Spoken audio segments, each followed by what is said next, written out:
What's up, everybody? It's Sandy, and today we're going to be watching a Blair White video about trans, gays, drag queens, and how they fucked up the queer community. Come with. You cannot have drag queen story hour in public and think people aren't going to have resentment towards that. I don't care. Back in the day, drag queen story hour was them twerking on a stage in a club in downtown Skid Row. And now in modern times, we have drag queens decked out in drag, reading to children at school and public libraries.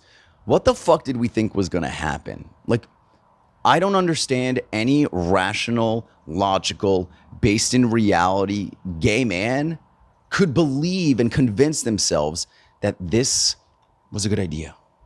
It doesn't make any fucking sense to me, and maybe I'm just fucking stupid as fuck. Even a lot of people, that are more so right-wing in the LGBT community, I feel like a lot of them are fucking retarded too. Blair, baby, I'm a right-leaning gay man, and not all of them, just like not all T's are unhinged and lost the plot. Not all gay conservatives are either. You are clocking, though. A lot of gay conservatives blame it fully on the T, but there's some accountability and responsibility that some gays just refuse to take when it comes to the lack of acceptance, the reverting our community has taken socially, culturally. Yeah, let's listen to more of what you got to say. Well, start with just gay men on the right. A lot of them are so convinced that the only reason for backlash against them and why support for gay marriage is suddenly going down, which I don't support, by the way, I do support gay marriage.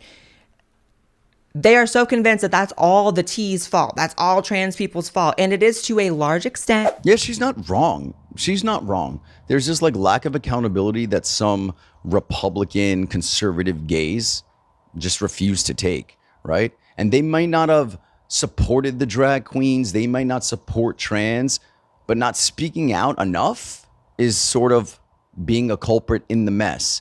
And when you speak out, make sure you fucking speak out and you know the facts. You know drag queen story hour is a fucking thing.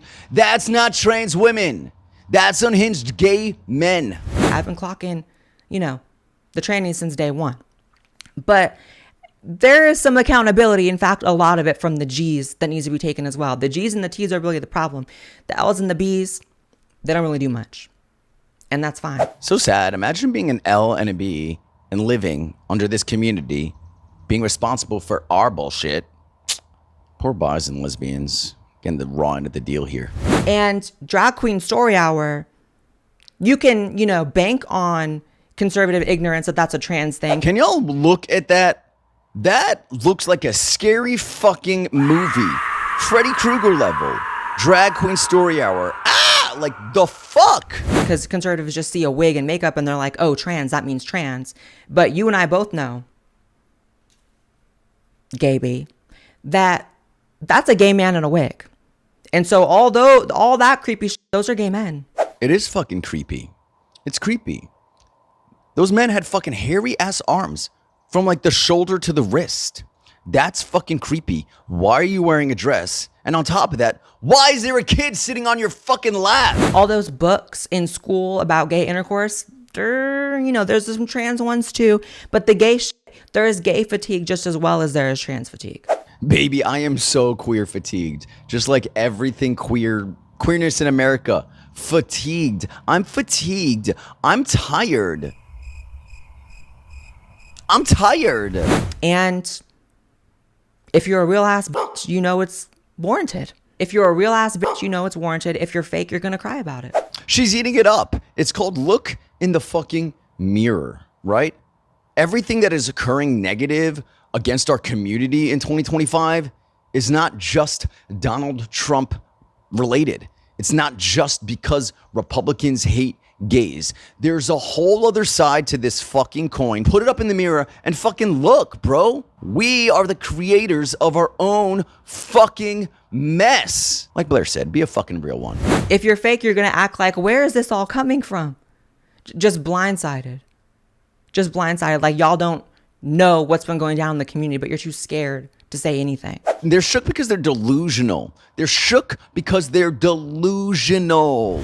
And so a lot of people now are shook in the community. And of course, it's just that self-fulfilling prophecy, that witchcraft they put on themselves, the everybody hates me thing that y'all were screaming and crying about constantly, even when you had peak unanimous support from both sides of the political aisle, right?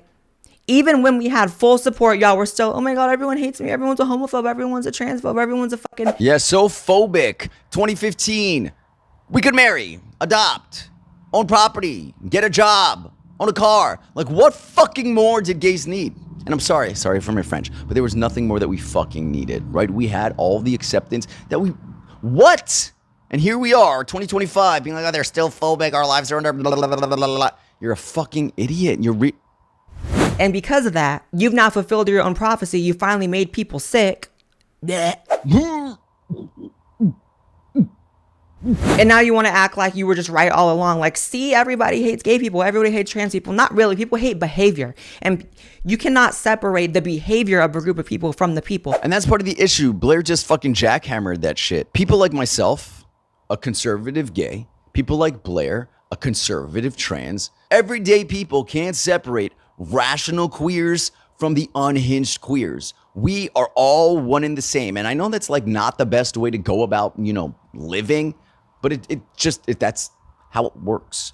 We're a community. So when the community behaves in such a way, everybody within the community is labeled like that. Like, we have to take on the accountability and the responsibility for the crazy motherfuckers within the queer community, which is why we're speaking out against it, right? To push this idea that no, we're all not the fucking same, and the nut jobs within our group are not reflective of the whole. You feel me? Not to go off on too much of a tangent, but I just really do think it's a good thing that Pride is dying, because it's just been an embarrassment. It's been embarrassing. And it's only going to benefit people in the LGBT community if there's a little bit less emphasis on y'all's debauchery and devilry. Pride is another fucking issue. She's right. The less we scream from the rooftops about our queerness, the better.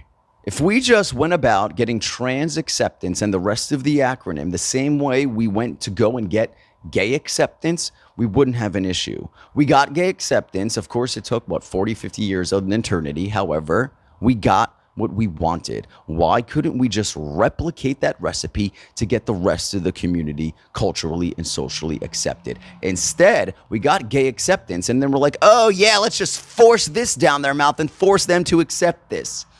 It didn't work. And Pride is just another way that we force shit down people's throats for a whole fucking month. What are you prideful in? The fact that you were born different? Congratulations, that took a lot of effort.